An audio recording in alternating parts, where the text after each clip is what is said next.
This is a book review. Some things I found interesting in this book, The Hidden Life of Trees by Peter Wohlleben. I hope I said this name right. So I'll start with a quick review. Overall, probably 3 stars. So there is some interesting ideas, but I don't think he did a good job of accessing this book to the general public, and then a lot of jargon.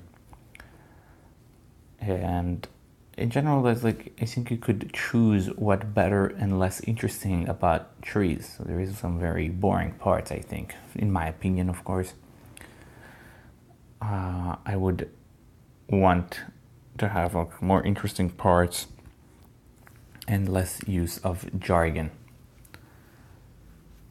Again, overall, about probably a 3 stars. Let's see the notes. Trees help other trees, even competitors, since together, just like humans, they can flourish better than just by themselves. So trees help other trees. Because as a group, usually we tend to be better and we flourish better if we're just by ourselves. So it's similar to humans, and that's why they also help each other. Trees communicate through scent. If a danger presents itself, they can defend themselves by releasing chemicals through their leaves, which makes it better.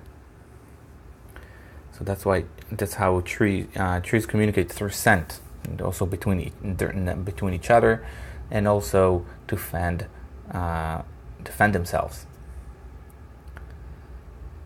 Trees mostly use photosynthesis to live, but they also need water. When water is scarce, big trees suffer more because they need more water in general. So they suffer more when there is no water because they need more. They need 5 liters, for example. They don't have enough compared to a smaller tree. Fungi are similar to the internet. They connect trees to one another. Their cost is about 1/3 of the energy of the tree. So that's like the internet. Fungi are helping trees to communicate between one another because they have the whole network of fungi. But there is a high cost. It's about 1/3 of the energy of the tree goes to the fungi. So there is a cost of that internet. Trees also have skin, and they shed just like we do. The use of skin is similar also as it used to protect the vital organs. So I forgot what is the vital organ of the tree. You can say just like the inner trunk.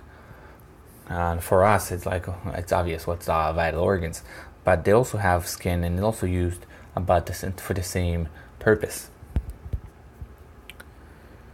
The cracks on trees' trunk forms similar to wrinkles. As new layers grow underneath, the outer layer cracks. So that's why they have those cracks. It's just like new layers that grow underneath, and then the outer layer, because it gets bigger, they just crack. It's an interesting idea. The tree needs a balance of sunlight since it can dry. If there is too much sunlight, it will dry. If there is too little, it won't have that fuel to photosynthesize. I also need not too much water and not too little, because not too little to dry ground, because it can rot. So if it's too dry, of course it's dry and it has no water. But if it has too much water, the ground has too much water, the root or the tree itself will rot. Trees are constantly sweating, which is why a tree next to the house usually causes moths. So trees are sweating, and if you have a tree right next to your house, a moth usually will develop, because there is like some kind of a humidity that comes out of the tree in form of sweating, if it's hot especially. Some trees have light seeds that flow over the wind. Other trees have heavier seeds, and they rely on mouse and such for reproduction. So if you have very light seeds, the wind can carry them. But if you have heavier trees, well, those trees, they rely on mouse or other and similar animals for reproduction, because they eat it and they go somewhere else, poop it, and then there is another tree. Many trees are not equipped to deal with fires. Therefore, humans' fire cause huge problems. I think it's, if I remember right, it's because they're in a place that there's just not a lot of fires. Usually fires are a result of lights.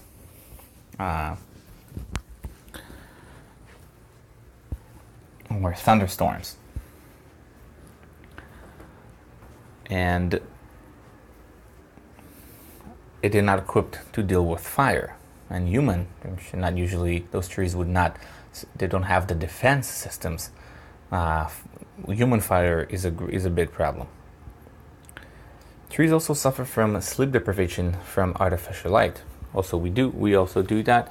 We also have problems with other artificial lights, but trees also have day and night, and they apparently sleep. So if you have artificial light, they also sleep deprived. Trees photosynthesis, in which they inhale carbon dioxide and exhale oxygen, happens only during the daytime. In the nighttime, they actually produce some carbon dioxide. So photosynthesis, the trees inhale carbon dioxide and exhale oxygen. This is why trees are so vital to our lives. But this is only happening in the daytime. But at nighttime, they actually